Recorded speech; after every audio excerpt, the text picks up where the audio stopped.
we all have a very special lineage. I mean, every living being, it's not going to make you special, but it is special. We have the lineage of enlightenment within us. What is it? Our compassion. Every living being has compassion. For some beings, their compassion might be very obstructed, and so not very manifest at all. Other people, perhaps more tuned in to their compassion. But all beings have it.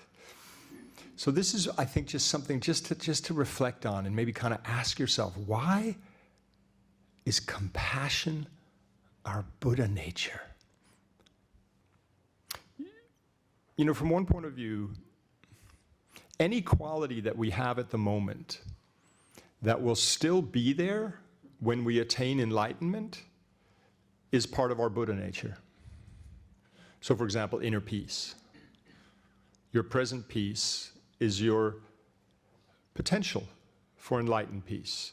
Your present love, your present kindness, your present patience, all of these qualities will be there, but boundless when you attain enlightenment.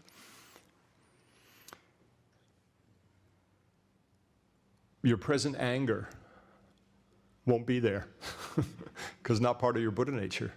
Your present uncontrolled desire, attachment won't be there because not part of your Buddha nature. Those states of mind, the disturbed states of mind, they're rooted in ignorance, in the root of ignorance, the root delusion. That's the foundation of anger, jealousy, greed, deluded pride. Everything coming from that mistaken apprehension of reality that creates that sense of duality and separation. That's where anger and all those deluded pride, silly minds, painful minds come from. So we attain enlightenment precisely by removing ignorance and then eventually even the mistaken appearance. Gone. What's left? All the minds that are in alignment with reality will remain. All the minds that were out of sync with reality will be gone, right? That makes sense. So what are the minds that are in alignment with reality? And so this is why it's so significant to understand how compassion is our Buddha nature.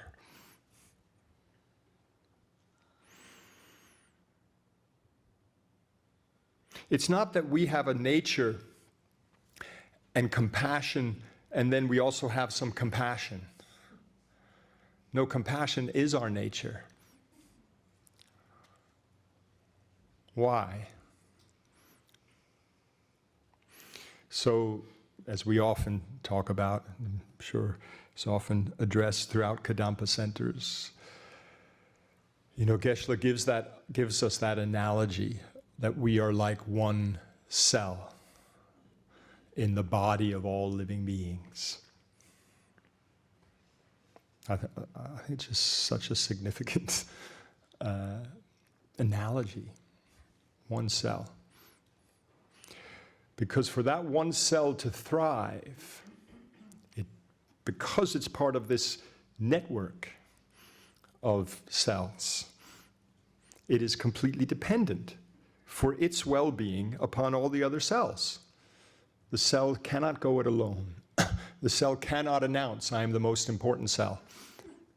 If the cell wants to do well, it actually has to encourage the well-being of all the cells around it. That's health, isn't it? Like, that's health. The other thing, thinking I'm the most important, is disease, and will undermine the well-being of the entire body. Hence, and we understand through the various meditations, the Lamrim meditations, on equalizing and exchanging self with others, the kindness of the mothers and so forth that we practice here, we are completely and utterly interdependent on all other beings. If we isolate ourselves as the self-grasping and self-cherishing minds do, and believe ourselves to be the most significant, working for our own happiness, working just to free ourselves from our suffering, we are not only self-destructive, in other words, undermining our own happiness, undermining our own well-being, but we're also creating suffering around us. We're not doing that. The delusion is doing that, you know?